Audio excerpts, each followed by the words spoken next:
Retour cette semaine sur le dernier scandale provoqué par le locataire de la Maison Blanche. Cette fois-ci, c'est la NFL, la Ligue professionnelle de football américain, qui est dans le viseur de Donald Trump.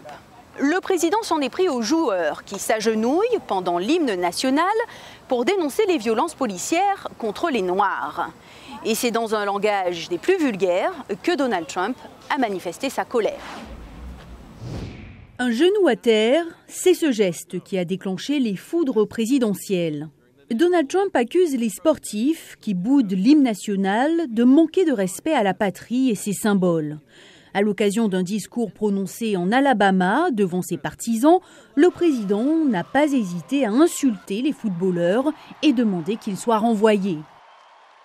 Est-ce que vous n'aimeriez pas voir un de ces propriétaires de la NFL dire quand quelqu'un manque du respect à notre drapeau: sortez ce fils de p*** du terrain, il est viré. Viré.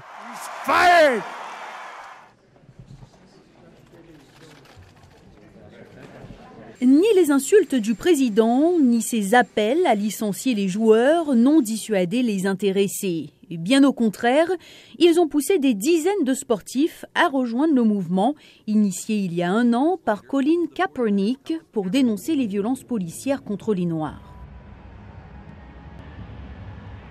Pendant les matchs du week-end dernier, pas moins de 150 joueurs de football américain ont défié Donald Trump en s'agenouillant, en se tenant par les bras ou en restant au vestiaire pendant l'hymne national.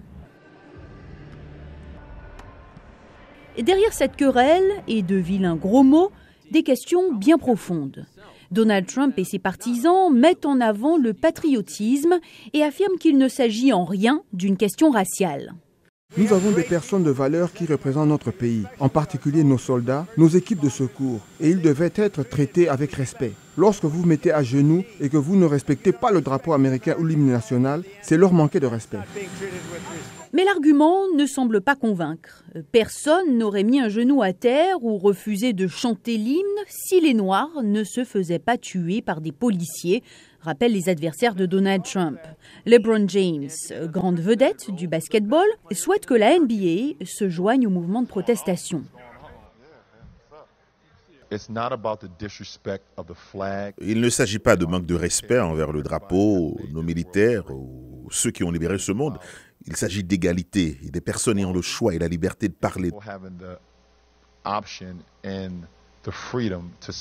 Ce n'est pas la première fois que des athlètes noirs s'insurgent contre le racisme. Aux Jeux Olympiques de 68, Tommie Smith et John Carlos, médaillés du 200 mètres, avaient levé leur poing en l'air alors que l'hymne américain résonnait dans le stade de Mexico City.